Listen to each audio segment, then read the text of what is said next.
Hello ಅಣ್ಣ Thomas. So ಇವಾಗ ಒಂದು ಟ್ರೆಕ್ಕಿಂಗ್ ಹೋಗ್ತಾಯಿದ್ದೀವಿ. ಇವಾಗಷ್ಟೇ ರೂಮಿಂದ ಆಚೆ ಕಡೆ ಬಂದೆ, ಊಟ ಎಲ್ಲ ಆಯಿತು. ಇವಾಗ ಸ್ವಲ್ಪ ಸಮಾಧಾನ. ಆಲ್ಮೋಸ್ಟ್ ಇವಾಗ 3 ಗಂಟೆ 5 ನಿಮಿಷ ಆಗಿದೆ. ಸೊ ಇವಾಗ ಕಾಟ್ ವಿಲೇಜ್ ಅಂತ ಒಂದು ಹಳ್ಳಿ ಇದೆ ಇಲ್ಲಿ, ಅಂದರೆ ಕಾಡು ಜನರ ಹಳ್ಳಿ ಇಲ್ಲಿ. ಅಲ್ಲಿ ಟ್ರೆಕ್ ಮಾಡ್ಕೊಂಡು ಹೋಗ್ಬೇಕು, ಒಂದು 6 ಕಿಲೋಮೀಟ್ರ್ ಇದೆಯಂತೆ. ಸೊ ಅಲ್ಲಿ ಹೋಗ್ತಾಯಿದ್ದೀನಿ. ಸೊ ಇಲ್ಲಿಂದ ವ್ಯೂ ತೋರಿಸ್ತೀನಿ ನೋಡಿ, ಇದೇ ಸಾಪಾ ವ್ಯಾಲಿ. ಸೊ ಮೇಲ್ಗಡೆ ನನ್ನ ರೂಮ್ ಇದ್ದಲ್ಲಿ ಇವಾಗ ನಾನು ನೋಡ್ಕೊಂಡು ಹೋಗ್ತಾಯಿದ್ದೀನಿ. ಈ ಸಾಪಾದಲ್ಲಿ ಮಂಜು ಕಾಮನ್, ಅದಕ್ಕೆ ಈ ಜಾಗಕ್ಕೆ ಇಷ್ಟು ಸಿನಿಮ್ಯಾಟಿಕ್ ಲುಕ್ ಬರುತ್ತೆ. ಏನು ಸುಂದರವಾಗಿದೆ ಅಲ್ಲ.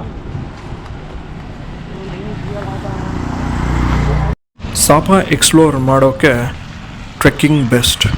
ಹಲವಾರು ಊರುಗಳಿಗೆ ಹೋಗೋಕ್ಕೆ ವಾಕ್ ಮಾಡಬೇಕು.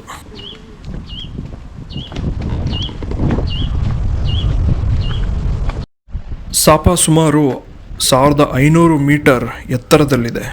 ಅದಕ್ಕೆ ಇಲ್ಲಿ ಹವಾಮಾನ ತುಂಬ ಕೂಲ್ ಮತ್ತು ಫ್ರೆಶ್ ಆಗಿದೆ. ಸಾಪಾ ವ್ಯಾಲಿ ರೈಸ್ ಟೆರೆಸ್ಗಳಿಗೆ ತುಂಬ ಫೇಮಸ್.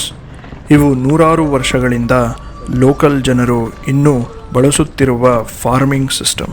ಈ ರೈಸ್ ಟೆರೆಸ್ಗಳು ಜಸ್ಟ್ ಸುಂದರ ಮಾತ್ರ ಅಲ್ಲ, ಬೆಟ್ಟದ ಮೇಲೆ ನೀರು ಉಳಿಸೋಕೆ ಸ್ಮಾರ್ಟಾಗಿ ಡಿಸೈನ್ ಮಾಡಿದಂತಿದೆ.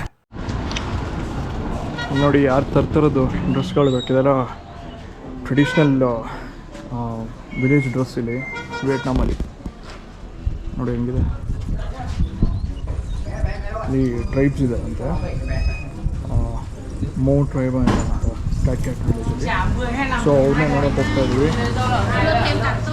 ಅವ್ರ ಕಾಸ್ಟ್ಯೂಮ್ಸ್ ಎಲ್ಲ, ಅಂದರೆ ಅವರ ಮಕ್ಕಳ ಉಡುಪುಗಳು ಹಿಂಗೆ ಇರುತ್ತೆ.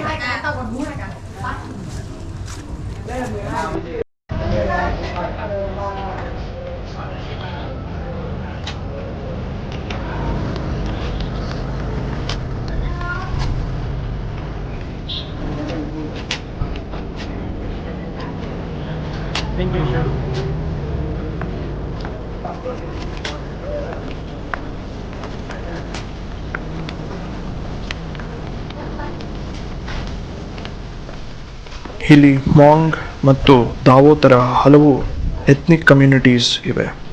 ಇವರ ಕಲ್ಚರ್ ಮತ್ತು ಲೈಫ್ ಸ್ಟೈಲ್ ತುಂಬ ಯುನೀಕ್ ಆಗಿದೆ.